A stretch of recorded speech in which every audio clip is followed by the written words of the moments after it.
You people got to get out more. Hi, I'm Dr. Ray Guarendi. Welcome to Living Right with Dr. Ray. The next hour, we are hoping to help you live right. Jam-packed show today. Not only you folks, but we have, as usual, Father Larry Richards, Catechism Wisdom. He is becoming a loved persona out there. We got a dear friend of mine, Philip Keller, also known as Trapper Jack, on a major morning show, secular radio, and he is a practicing devout Catholic who's going to help us understand how do you blend the two, your faith in the secular media world. There have been some complaints about my advice. Yes, I know, this is true. So I brought in another child psychologist. Today we've got a real child psychologist coming in, Dr. Justin. Dr. Justin will help us. So let's get started. We're going to take some of your questions too, and hopefully, when you ask those questions, please do me a favor.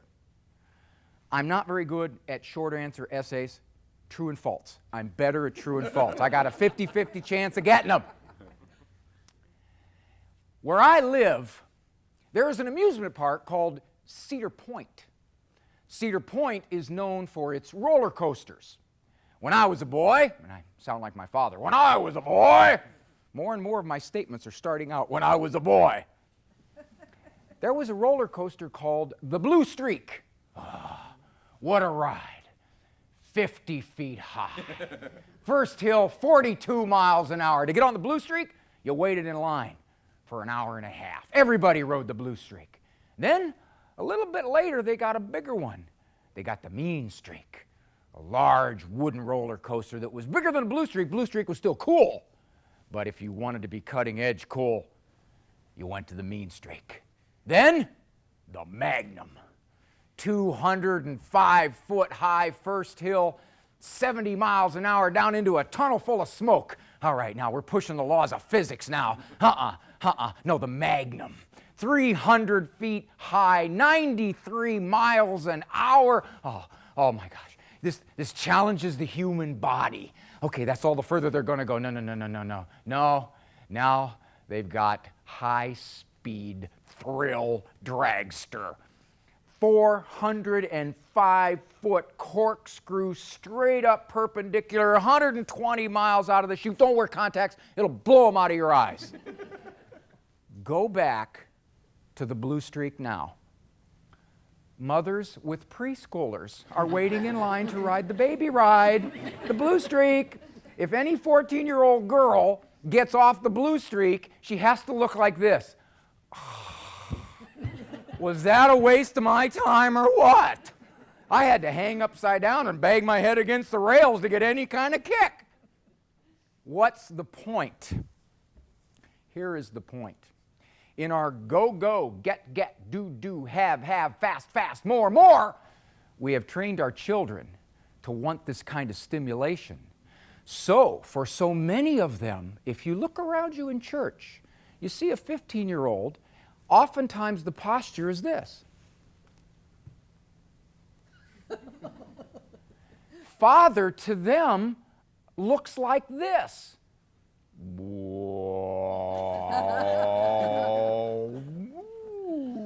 Lift up your hearts.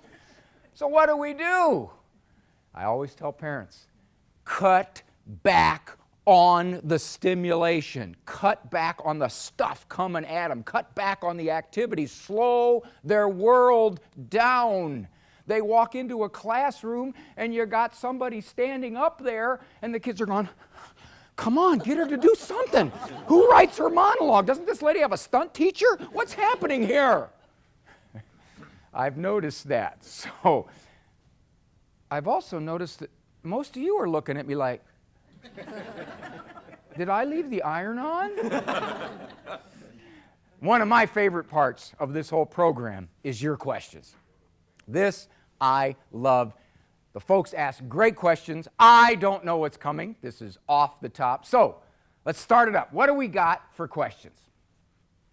Yes, ma'am. Please, could you stand up and tell us your name? My name's Jane. Hi, Jane. I have a question about having adult children and whether You don't know if you have adult children?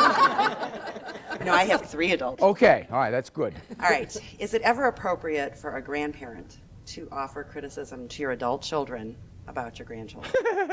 Of course it's appropriate if you don't ever want them to visit you anymore. Are you familiar with the advice they give mother-in-laws on wedding days?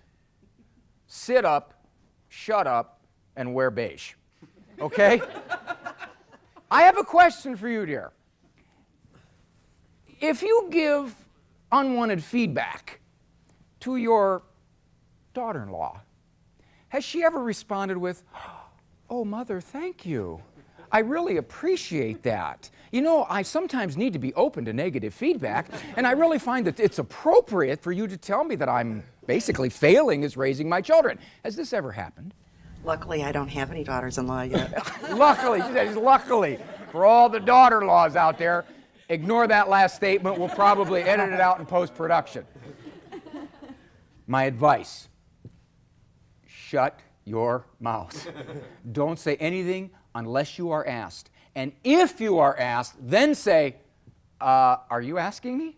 Would you put it in writing, please? I want to get my attorney to look at this, and then I'll come back with some feedback next week. Typically, you don't say anything. As much as you want to, as much as you might notice, don't. Great question. Fortunately, I am not old enough to be a grandparent. Sir, your name? John Master. John, you stand up. They want to get a good shot at you in case you get your own TV show someday. Well, my question, growing up, there was all these big families. I grew up a Catholic, and it just seems like we're losing that dynamic. And I wondered if you could talk about the effect of that on, on society and on the church. Sure. Big families. Well, I don't know what the stats are in this, John, but for example, vocations generally tend to come from the larger families. All right, so we are losing some of that fertile turf for vocations. That's one thing. When my daughter, I have 10 children, and that's kind of why I'm here right now, because it smells better. It smells a lot better here than my house. When my daughter went to college, she was told by the commandant, she went to an all-girls school for military preparation. She was told one of the problems we have is with the girls learning to get along with a roommate because they had their own bedroom for 18 years. When my daughter heard this, who shared a bedroom with 3 or 4 sisters the whole time growing up, she went, "One? One roommate? I'm in heaven." Many people will tell you there is a natural blending, sharing, give and taking that comes from a large family. It just happens naturally. Yes, some of the children do beat each other up, and we do have that, and you can't figure out who did what to whom, when, where, and how much in a large family, but there is a certain push, pull, give, take to family dynamics that I think, as my wife said, we can't teach as a parent. So it's one of the great benefits. Not to mention the tax deduction. That's a big benefit too, with the credits. All right, see what else we got. Good stuff. Yes, ma'am, would you please stand up? Your name? Shannon. Hi, Shannon. Hi, Dr. Ray. Shannon, you are as tall as me, and I'm on this riser, and you're down there. Hello, Dr. Ray. Are we good? Do you have any suggested guidelines for teenage texting?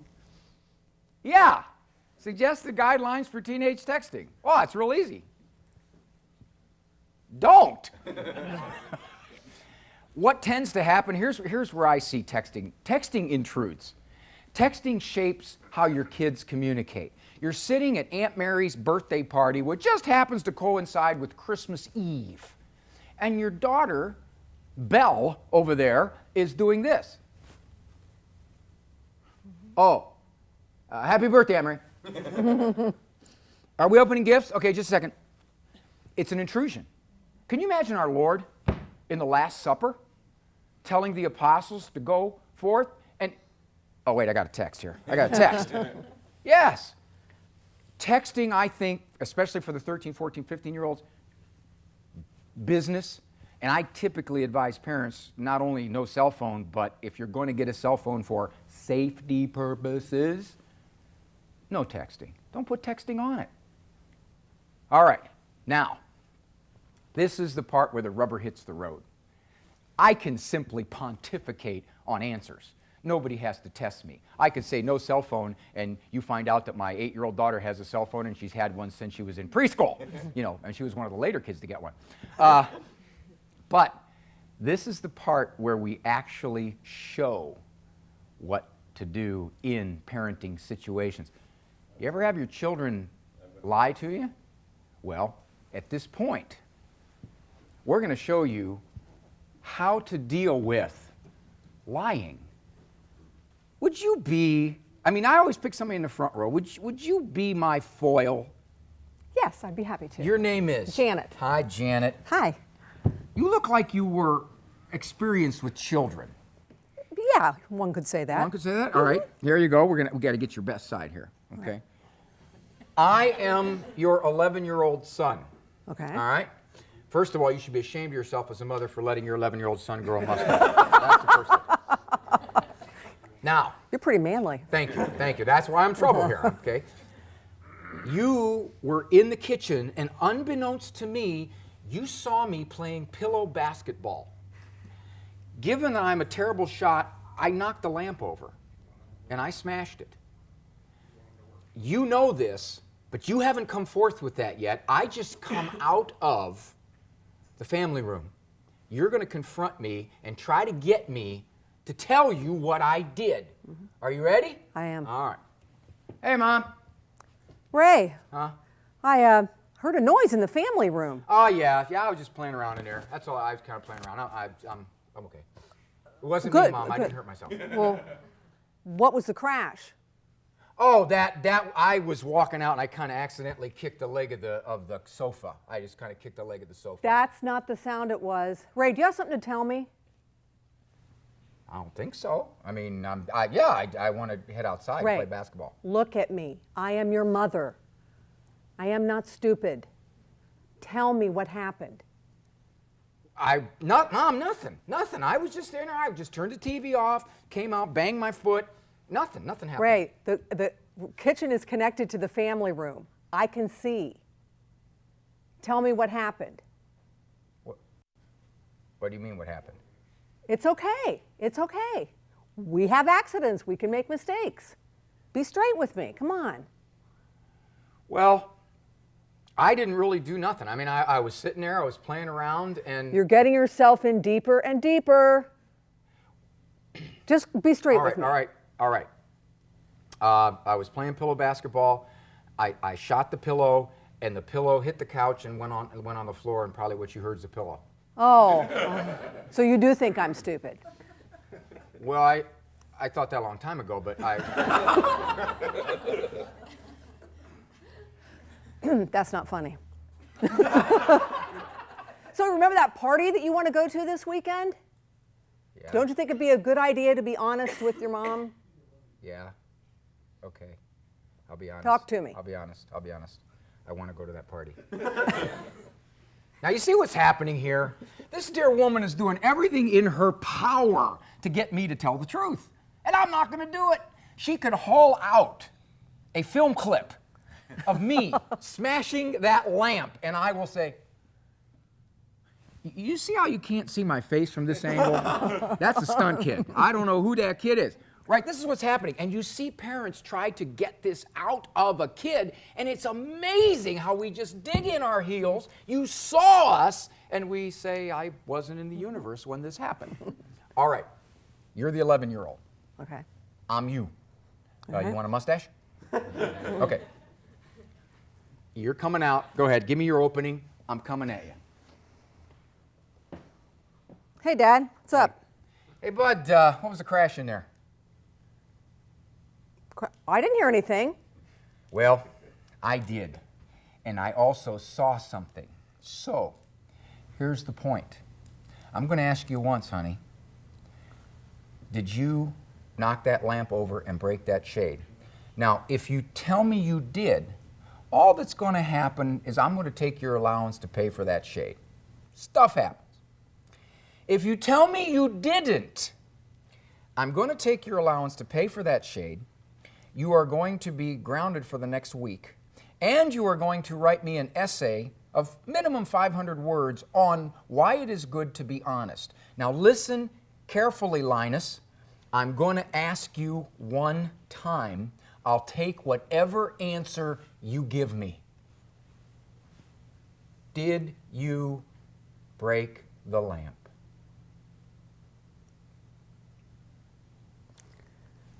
Okay, I'm going to take that as a no. So here's what's going to happen. You're going to pay for it. I want the essay. You're grounded for a week. You're a delight.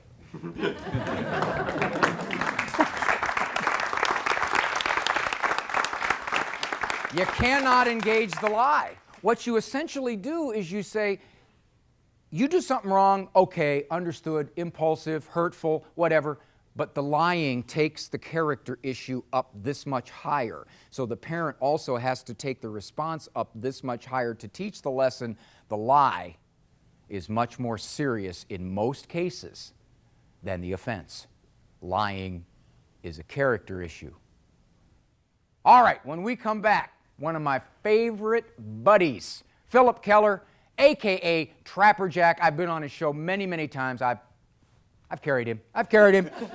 However, he's going to talk about what it's like to be a Catholic, a Christian, trying to not compromise those values in a very secular environment that says, in so many ways, celebrate the wild stuff.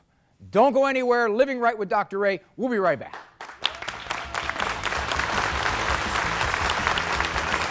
People are hungry. People are seeking. People want this in some way. And our job, I think, is to give it to them in some way. I don't jam it down their throat, but when I have a chance to share my faith on the air, you bet. My parents are like good at communicating with each other, so like if my dad were to say, ask your mom, then my mom would know before I even asked her if what my dad had said.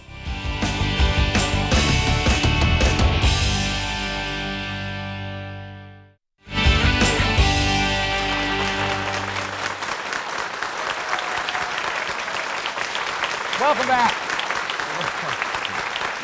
Welcome back to Living Right with Dr. Ray. Thanks for staying with us. Now, this is one of my favorite parts here. This man is a friend of mine, Philip Keller, also known as Trapper Jack, host of a major morning show, top-ranked morning show, in a large metropolitan area. Trapper. How we doing? Thank you, buddy. Thank you for so coming in. much. Thank All you right. so much. Hold on, I'm getting a text. Wait a Okay, minute. yeah, I just noticed. Hold on here. Yeah, just a minute. Sorry. That's all right. By the way, you know how good you are, Ray? Do you know how good you are? No, tell me. I'm sitting there watching, and I feel so guilty. I feel like I broke the lamp. I broke the lamp, Ray. I'm ready to admit it, you know. Hey, that's how good you are. I saw you up there. You were like, okay. I broke the lamp, man. It's like the police. They say they get 20 or 30 different confessions for a crime. That's You're right. I ready was to ready to confess. do it. I was ready. When you started in radio, you were not in your faith, were you? No, I was out of the church. I left the Totally. church totally out of the church. I left the church for 15 years. Got back into the building for the next 15, but was kind of still angry, and then finally found my faith. And now it's a good thing. It's a good Safe thing. to say, no conflict, no compromising. You could interview any guest on any topic, on any morality, on any celebration of secularism, worldlism, godlessness. It didn't matter. Right. Oh, absolutely. Absolutely. Didn't bother you, it's no problem. Didn't matter to me. No. If somebody came in and said, I've been married 7 times and I have 2 wives out in California, and you'd be interested, and you say, hey, I would say, Larry King, God bless you. you know, whatever it takes. You know, I'd say, yeah.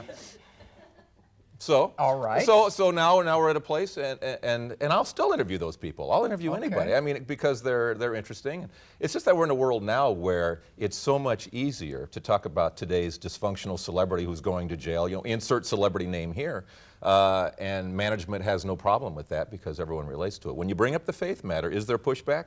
Absolutely, there's pushback. But it's not from listeners, as you know. It's not from viewers. It's from management waiting for the pushback from listeners. And it doesn't come. That's the amazing thing. You did a program once, you told me about this, and we'll keep the program generic, but Yeah. it was on significant religious faith issues. I mean, you dropped the gloves as a secular morning show. You came out and did that program. What happened to the management? They got a little excited. They weren't sure. We did a week-long series on faith, on prayer, on healing, and all that. Got a great response. I didn't get any pushback from listeners at all. Management got upset. They did. They got upset. What's interesting is that they didn't get the pushback. Now, I took this story to a local television anchor and said, this is the reaction I got. He loved the story. He did a week-long series on it. And he's waiting for the pushback. He's waiting for the newspaper to cream him. He's waiting to be creamed by somebody. He got 4,000 positive emails and 4 negative. We don't understand in media, I believe, and generically I'll say this, that people are seeking. They're searching. They're hungry for things like that. They're more than willing to hear it. As long as I'm not proselytizing. You know, I think if I went on the show every day and went, and now today's Bible reading from Leviticus, no, you don't do it that way. But you do it in different ways. You introduce it recently. I don't know if you saw this. Great survey. Someone did a survey on the approval rating for God. Yes, I did you see see this? that, how we thought was... Yeah, how did he handle creation? Yeah, I'll give you favorable or not. 60% approval rating on creation. I'm going, now this is an opening to bring up the topic. This is a very entertaining way to bring up the topic. I think he got about a 50% rating on floods, So you bring it up in different ways, I would wonder if someone would ask God, do you approve or disapprove of how he created you? Oh, 92%. God, I approve of him. That's a great way of putting it. That's a great way of putting making it. me. And because people are more than willing. Here's another example. 2001, 9/11. A few days after that, everyone's in that shock, in that trauma, and what do we do with this? I'm on the air, and something occurs to me, and I just said off the top of my head, I said, I wonder if everybody in the world who understands God to some extent, I wonder if everybody just stopped at one particular moment and prayed for these people, the bin Ladens and people like that who were wired so wrong. Pathologically. To think that they put planes in the buildings, they kill their own people, they kill innocents. If we all stopped and prayed for those people, wouldn't there have to be a crack in their belief system if we all did that? Now I look over the phones, and the phones are going crazy, and I'm thinking, I'm about to get creamed here. You were that blatant on the air, Yeah. secular, Yeah. Top-ranked show. What if? I said, what if? And then I went, okay, and we were working without a delay system at the time, so whatever I put on the air was going on the air. No 7-second delay. No delays, and I hit the phone, and the first person says, do it, Trapper. Do it. Stop for a moment and pray for these people. Next line, boom, do it, Trapper. Help them see the light. Next line, boom, do it. We'll call it Operation See the Light, which we ended up doing. On 10/11 of 2001, we stopped for a moment, we prayed. It was astounding to me that we were doing your this. media consultants would. What would have happened if you had run that idea by them before you did it? Yeah, it wouldn't have gone. It wouldn't have gone. But I am in secular media, and I still look at secular media, what they do, and I look at, Nightline's got a segment, Faith Matters. There's a show called Beyond Belief. They can get into this kind of area. Dr. Oz did a show on prayer and faith and how that can help the healing process. History Channel is doing a 2-hour special, Proving God. It's out there. Now, it may not be as we would do it. It may not be as narrow as EWTN would do it, but it's there, but it's just in a little different form. It is there, and I give these people such credit for at least bringing it to the people, because they know the audience always. Go back to Fulton J. Sheen, for Pete's sake. Look what that guy did for the ratings, and it's still true today. Michael Landon, Being an Angel, had huge ratings for a whole lot of years. Yes, he did. And still today, and it's like they still expect it not to work, and it still works. Why don't they get it, Trapper? Why don't they get it? You would think even if personal self-interest, profit motive, you do good movies, you do wholesome movies, you do shows like Let's Pray for the Folks. Yeah. Why don't they get it? Why can't they say, hey, look, I'm not into this religious stuff, but hey, the phones light up. Why don't they do that? I think it's connected to a lot of different things. I'll play psychologist for a second here, thank you. and we've talked on the air Can too. I be the morning show guy? Absolutely. We'll be right back. Yeah. Just to this. This show is mine right now. Is that when we lost shame, and this country has lost shame, I think it made management even stronger in that belief. Because, okay, we talk about a celebrity that's in jail, it's in trouble, and we all feel so good because look how dysfunctional they are. Look how good I am, not right? that way, yeah. Yeah, exactly. So when you bring the God part into this thing, okay, now you are setting some sort of morality bar, and people get excited at that. I don't know. Now there is a good and an evil. There was one time we had, and this is George Carlin years ago, and he's talking about this this slimy stuff that's going down the sewer in this country, and I, on the air, I said to him, and I said, well, based on your language on how you do a show, aren't you part of that? I said that to George Carlin. Oh my God, right? There was this pause, and he said, oh, you think language has anything to do with morality? And I went, and I said, yeah, I think language has to do with morality. That's only communication. Yeah, that's all. And he says, don't tell me you pray to that invisible man in the sky. And I said, every day. And then he said, I thought you people were smarter than that. You know, then he starts to cream me. And I said, George, you're amongst those who set your own bar. I aim a little higher. I want someone else at a higher level to set the bar of my morality. So you veered into that kind of conversation with him. Yeah, and then Did he get hostile? He got very hostile. The response was phenomenal in my favor. Although I did get one email from a guy saying, man, I can't believe what you did to George Carlin. I can't believe how you creamed George Carlin. Shame on you. But then it dawned on me. So you were intolerant. I was being intolerant. But then he thought he figured it out. He said, but it was April 1st. It was a joke. Oh, my. I didn't realize it was. It was April 1st. He thought I was just, the whole thing was a put on. So you couldn't possibly think like that. I couldn't think like that. I couldn't believe in God. I couldn't possibly question George Carlin, you know, in any possible way. Oh, you know? It's fascinating. It is fascinating. But people are hungry. People are seeking. People want this in some way. And our job, I think, is to give it to them in some way. I don't jam it down their throat, but when I have a chance to share my faith on the air, you bet. Oh, you man, bet. Trapper, we have got to talk again. You know that? Okay. And it's not true. When I go on his program, I don't carry him, he carries me. The guy is clearly, I've told many people, I said, I know local folks who have far more talent than national folks. And they're just in the position that they're in, and maybe God says, I want Trapper there, so I can use him there. Now you've heard of adult talk, an adult talk, an adult talk, an adult role play.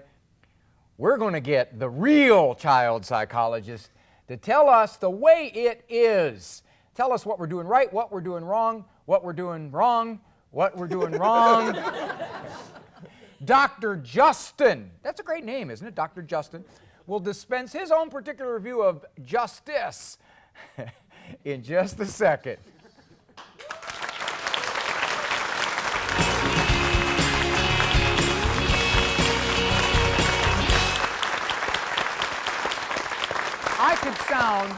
I can sound like I know what I'm talking about, as long as you have nothing to compare me to. This is the risky part. This is where we put up unadulterated perceptions of mom and dad and life. Let's see what the real child psychologist wants us to see. Hi, Justin. Hi. How old are you? 14. Getting close to 15? Yeah. You counting the days? Like a month. A month. So you're 14.8723. Yeah. Something like that. Just about. You live with your mom and dad? Yeah. All right. So at age 14, you probably know who's stricter, mom or dad? Yeah. Which one? My pops. How can you tell? Because he just lays down the law more. He doesn't budge. Yeah. How do you move him? If you had to move him, if you say, hey, you know, this is big. I want to go to my friend's house on Friday night and stay overnight and watch that movie. I got to move him. He's the one standing away. Mom would say, well, talk to your dad. How do you move him? Any chance? Yeah. I mean, it's got to be maybe a couple of things. Either you can do a bunch of work around the house, or... Dad, I re-roofed the house. Yeah. I changed your transmission fluid, but you didn't ask me. Last weekend, I mowed the lawn, edged the grass. Without him asking you? Yeah. Was he suspicious? No, I mean, he was like, good job, I like it. Wait a minute. That's not fair. The stricter parent is the one who makes the rules. If mom says, Justin, you can't go. Dad says, oh, I don't care. Mom wins. Yeah. Because it's the person that makes the first judgment, but my parents are like good at communicating with each other, so like if my dad were to say, ask your mom, then my mom would know before I even asked her if what my dad had said. Is that right? Yeah. So what if you go to your mom and you say, hey mom, Dad said it's okay with him if it's okay with you. Yeah, that's what my dad says sometimes. But what if he doesn't say that? And what if you tried to do that? Gotten caught too many times. Okay, well wait a minute. You look like a smart kid.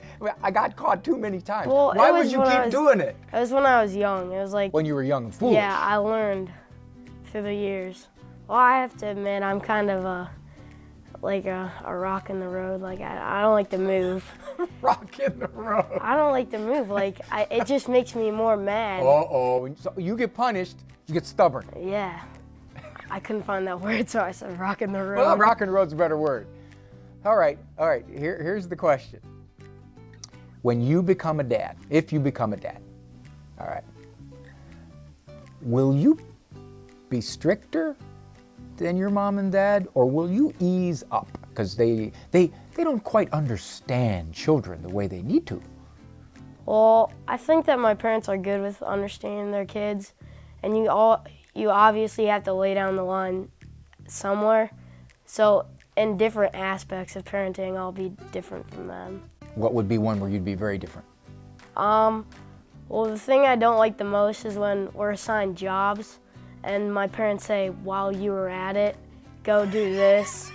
So like, if they'll... This is against child labor laws. You Yeah. need to scream that. Yeah, well, so like I'll be mowing the lawn and they'll be like, while you're at it, just go pull some weeds. So what do? You mow with one hand and pull with the other? How do you do that? No, While you're at it. While you're mowing, I want you to go clean out the pool. Yeah, it's pretty sad. Look, I think if any of this makes the air, you're going to need an attorney.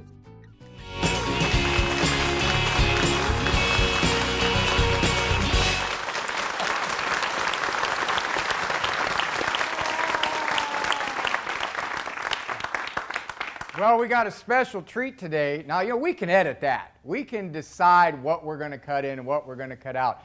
We take a major risk when we do this live. And we have, we've got his stunt double here. Justin is in the audience. Justin, would you come over here, son?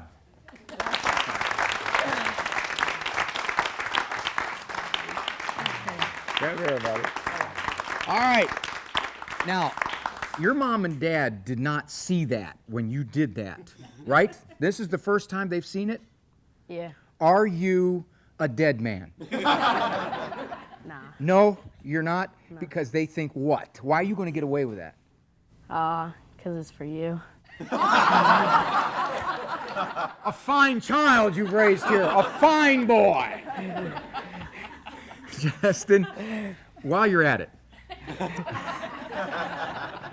First of all, you're 14. I understand you're a wrestler. I mean, you're built like a truck here. You know that? Gee, many Christmas. I remember when I used to have that kind of strength in those muscles. Any word, any final word for the children struggling to understand their parents at a level below what you understand? Anything to tell the children? You just gotta stick with it. It is sometimes difficult to raise the parents, isn't it? Yeah. It takes years. Yeah, you gotta learn their ways so you can get around them. Yeah. You're dead. Bye, Justin. See you, buddy.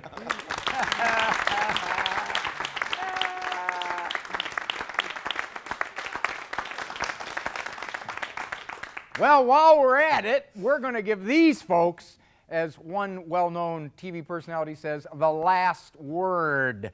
Somebody got a comment or a question stimulated by what you heard from this wise young man, wise beyond his years. Sir, hold on, I'll get this to you.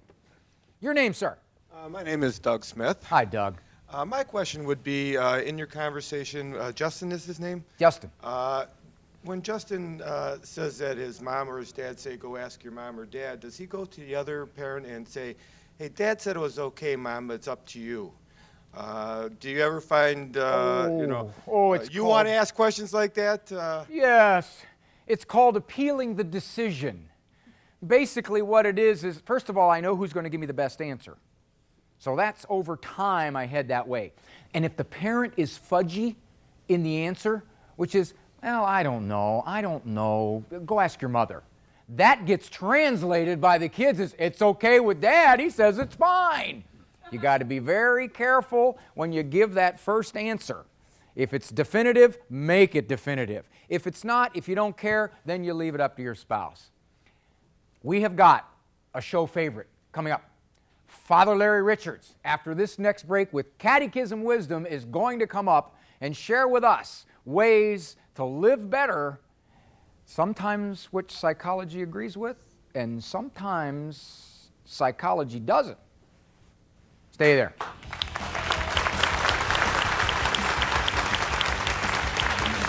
God has a plan, bigger than Dr. Ray, bigger than Father Larry, bigger than what we all have in society. God says, this is my plan.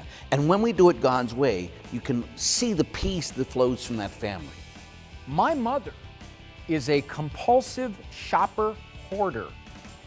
She is also unwilling to forgive perceived criticism. She and my dad are 78. What should I do? Their house is really bad and dangerous.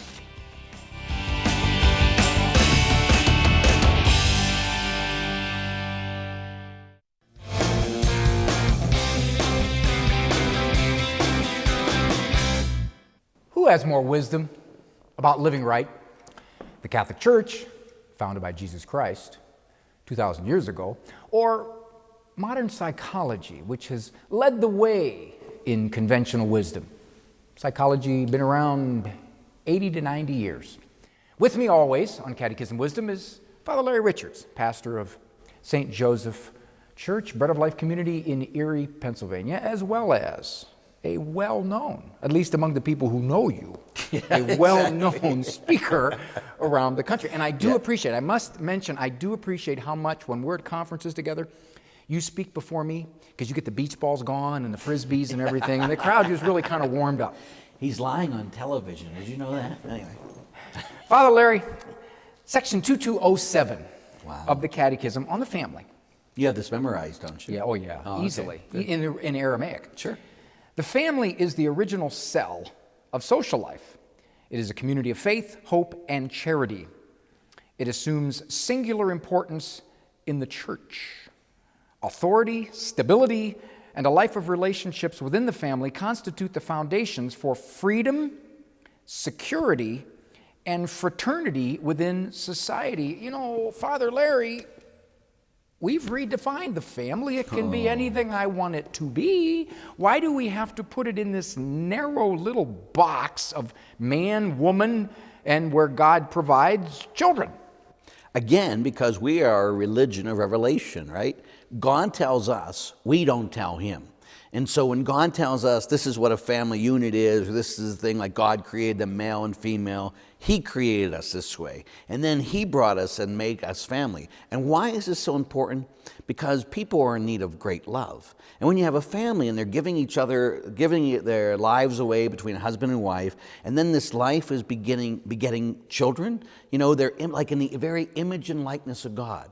So again, God created us and gave us a gift, and he said, this is the way it works best. Now we know in society, people try all different kinds of things, but truth be told, that doesn't work best. If you look at some modern family books, they say a family can be any combination. A family can be what you say. A family can be what you desire the constellation to be. Yeah, absolutely. You're narrowing it down here. And we want to make it clear, we're in no way putting irregular families down, because everybody's situations, different things. But what we are doing is calling forth what God is calling us to. That God has a plan. And when we do it God's way, and when it can be done God's way, that's the way, again, it brings us peace. And that's the way it brings stability to people. You know, again, often when I'm doing a parish mission, I'm doing a men's conference, they'll say, Father, I come from a dysfunctional family. And you said that's because you were in it, right? Exactly. I said, join the crowd. We all come from dysfunctional families. You should see Dr. Ray's family. Oh, anyway, so we all have this, but God... Parole officer says some of my children are the nicest kids he has. Absolutely. But God has a plan, bigger than Dr. Ray, bigger than Father Larry, bigger than what we all have in society. God says, this is my plan. And when we do it God's way, you can see the peace that flows from that family. So that got to be our goal, to do it God's way. Now again, if people are in these situations, they're not perfect. If they come to God, God will sit there and show them a way to make it good in whatever their situation happens to be. There is one body of research in psychology that has more support than any other, and that is divorce is bad for children. Absolutely. Now again, we have to be careful because there's a lot of heroic single parents out there that had single parenthood thrust on them against their will. But that's not the majority. The majority choose to leave marriages. Research over and hundreds, perhaps thousands of studies say you don't do it God's way, there is a law at work. And the law will, as the law of gravity, will win out in the end. Sure. And so often people look at us and they look at the church as we're just these mommy dearest people and trying to make people's lives miserable. We're trying to give people peace. We're trying to say, listen, God created us. It's like a bird that wants to swim. That wasn't what it was created for. And so it comes to the family. God shows us what was best when a husband and wife love each other, when they're loving their kids, and they live in a group that really is supportive of love.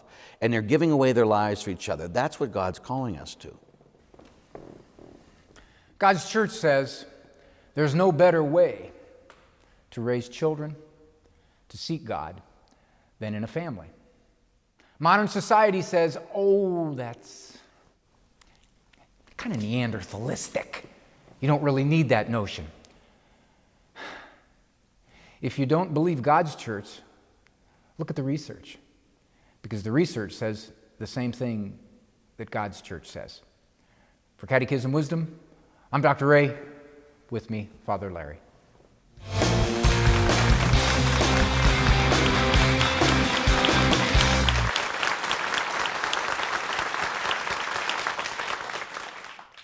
Good research finds truth. Good research supports the way God told us a long, long time ago. You know, I have a large family. I have 10 children. I have this fantasy that one day I'm going to hear one of my children sitting in the front row of a large gathering saying, I would like to thank the Academy and my parents for this universal honor. But I'm afraid I could stumble into the reality of sitting in the front row hearing one of my children say, and I'd like to thank Your Honor for not throwing the maximum sentence at me. Well, all right. I always enjoy the Father Larry segments. I learn an awful, awful lot. You might not know this, and I probably shouldn't talk out of school. He uses a teleprompter. I didn't. No teleprompter. I would love to hear some of your questions or comments regarding what you just saw regarding typical families, redefined families, anything. This is one of my favorite parts, talking to the folks in the audience. So who we got here? Got something? Oh, we got a couple here. Your name, young lady. Here, stand up. We're going to get you on camera. There you go. I'm not young. Janet. Janet. Yes. Hi. Hi, Dr. Ray. Janet. What you got? Well, you know, if the research is so dense as it is about traditional marriage and the benefits of it and the problems with divorce and other sorts of styles, then what is your opinion about why the society as a whole, particularly maybe even the psychological professional community, doesn't embrace the research? We ignore it. But how do you explain that contradiction if that community, you know, defines itself as scholarly? Anybody raise a 3-year-old? Okay. You sit and you reason with a 3-year-old. You give them adult stuff. Can't argue with this. What do they say? I don't want to. Fallen human nature. I think it was Bishop Sheen who said, most people are atheists not because the evidence is there for a belief in God. They don't want to. It interferes with the way I want to live. If I want to leave my wife and children, I may know full well intellectually, because I'm a research psychologist, what's going to happen to my kids if I do this, what they're going to miss. I have a higher desire to do what I want to do. Janet, I think you put your finger dead on it. So much of how we choose to live life is not related at all to what the evidence says. It's related to, but that's not what I want to do. And I think we had a question over here from this young lady. Stand up, dear. Hello. Hi. Your name? I'm Linda Murray. Hi, Linda.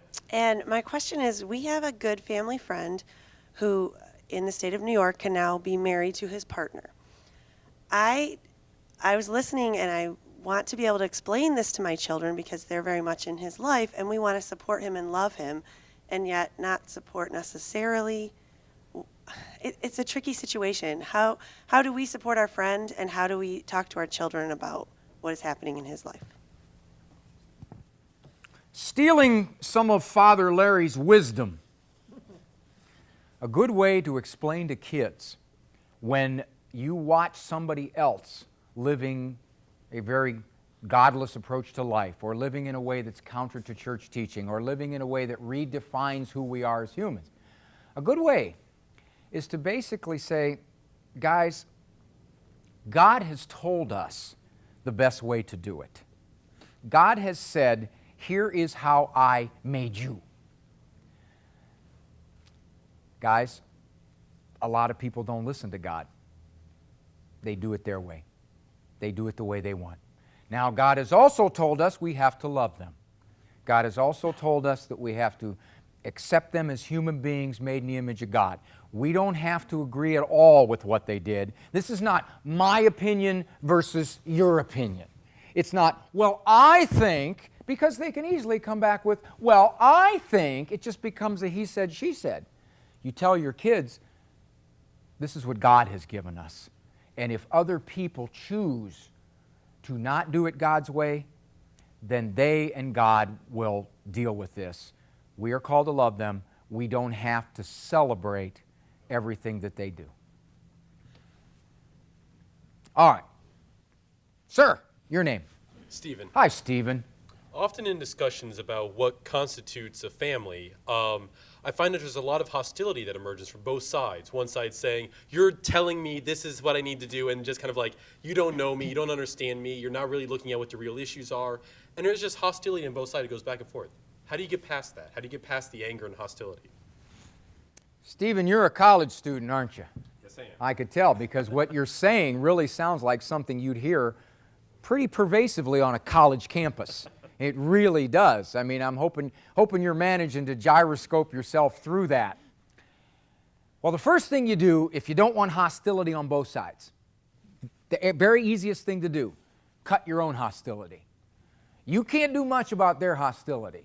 All right, if they're going to be angry at you because you have a different opinion, interestingly enough, they're not tolerant of your opinion. They're asking you to be tolerant of their view, but if they don't agree with your view, they're not tolerant. They can't say, well, Stephen was raised to believe in a God morality, a God which I don't think exists, but at the very least, that's Stephen and that's what he wants to believe. So you cut your hostility.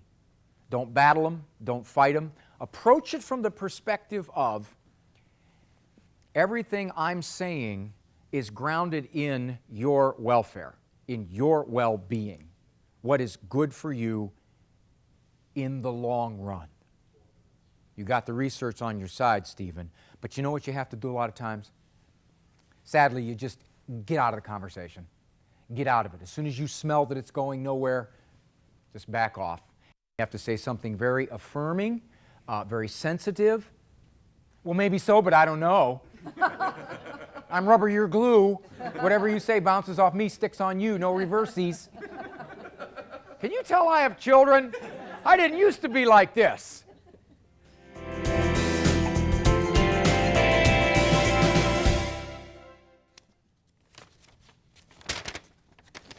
This is from Mary. My mother is a compulsive shopper hoarder.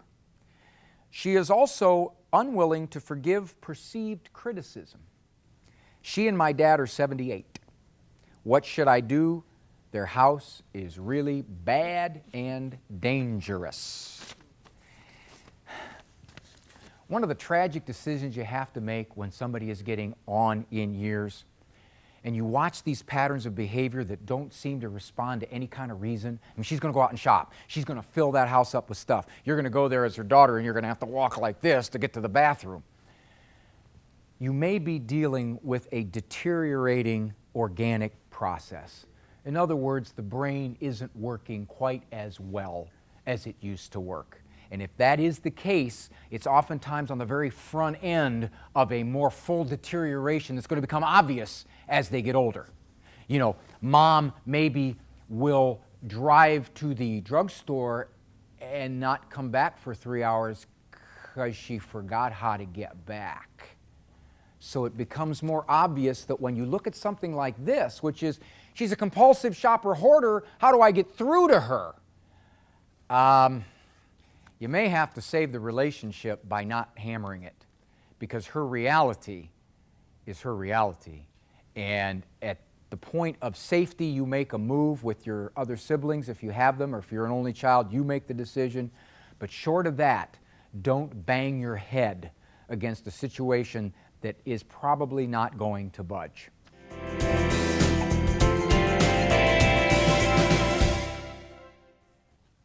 And you guys are so well trained, you're like seals. I'm clapping for you. You have been absolutely wonderful. I drew energy from you, and looking at some of your faces, that I pretty much took your last bit of energy. Sorry about that. We will wheel you out of here. Well, what did we learn today? We learned you got to watch out the go, get, do, have, stimulate, more, because it teaches your kids to not go after the good things. Reading, mass, talking, studying. We found out from Philip Keller, a.k.a. Trapper Jack, that he can in fact bring his Catholic faith into the secular media world, and the people love it, contrary to what the folks on the top think.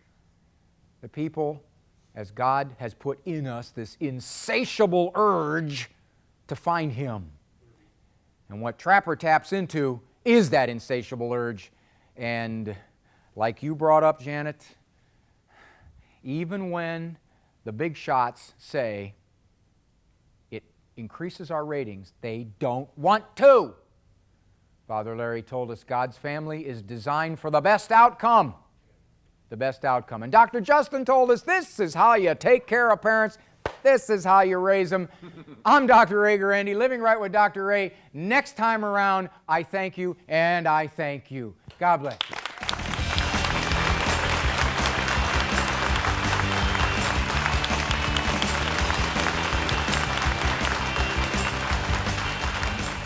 Next time on Living Right with Dr. Ray, Al Cresta will be here. Is Christ your King?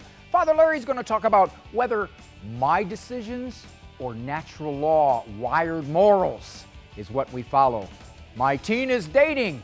How old is too young? Next time